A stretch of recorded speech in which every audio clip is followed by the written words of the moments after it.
Bismillahirrahmanirrahim. Allahumma sholli ala Muhammad wa ala ali Muhammad. Allahumma sholli. Masih ngaji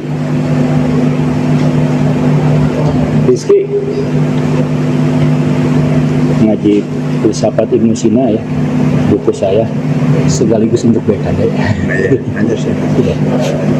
Nah, di halaman ini tema filsafat peripatetik dan ajaran moral. Dikutip dari menurut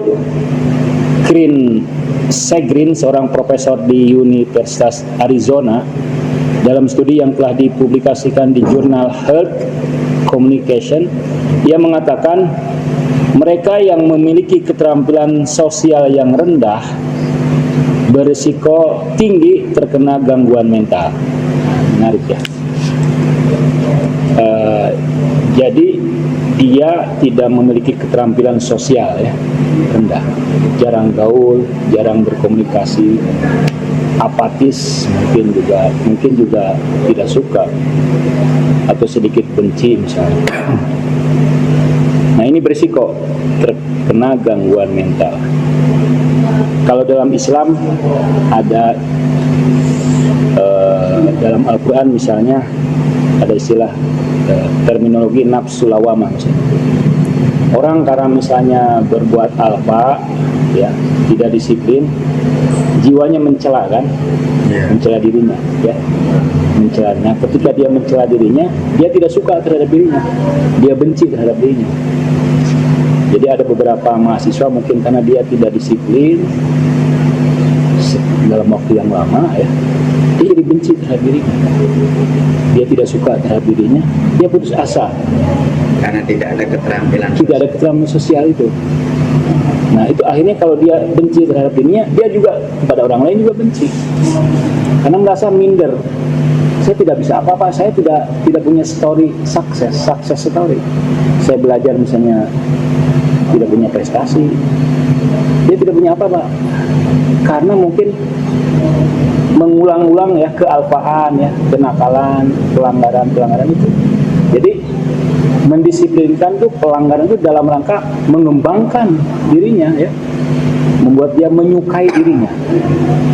Itu menurut agama. Nah, menurut Ibnu Sina, jadi kalau seseorang yang mungkin kalau diibaratkan ada introvert, extrovert, orang yang tertutup, orang yang ya tidak bisa bergaul lah, tidak bisa berkomunikasi, dijudge seperti itu.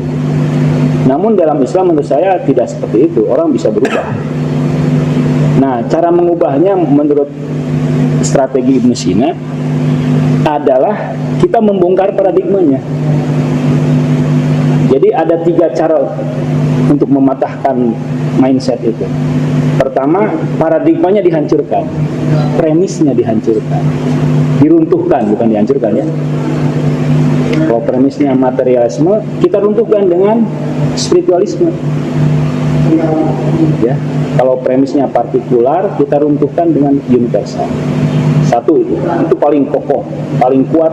Kalau orang sudah hancur paradigmanya, ideologinya, premisnya, udah hancur semuanya. Cara mematahkan argumen juga demikian. Kita lihat paradigmanya, premis dasarnya apa? Biasanya orang yang licik menyembunyikan premisnya itu. Klaim-klaimnya aja kan. Klaim-klaim, mana premisnya? Sembunyikan dia, karena kalau ketahuan modalnya, udah ketahuan segalanya. Dilapisi, ditutupi. Nah, yang kedua, ini agak kurang kuat, menyerang kesimpulannya. Kan argumen itu premis minor, premis mayor, kesimpulan. Itu argumen itu harus ada 3. Premis minor, premis mayor, kesimpulan. Kalau diserang premis minornya udah hancur. Kalau diserang konklusinya lumayan, ya, lumayan dia. Tapi tidak sehancur premis minor kalau sudah hancur. Nah, ada yang ketiga, digoyang. Nah, di filsafat juga ada goyangnya, bukan hanya di dangdut ya, digoyang. Bukan hanya di politik juga. Digoyang itu dengan menyodorkan data yang bertentangan dengan yang sementara dia klaim. Misalnya dia mengatakan kita lihat bukti-bukti fakta-fakta yang berseberangan, yang bertentangan dengan apa yang dia yakini sementara ini.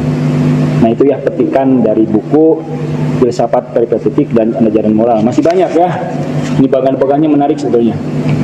Ya, kita bahas sedikit demi sedikit. Terima kasih atas partisipasi Anda. Wassalamualaikum warahmatullahi wabarakatuh. Waalaikumsalam. Syukur.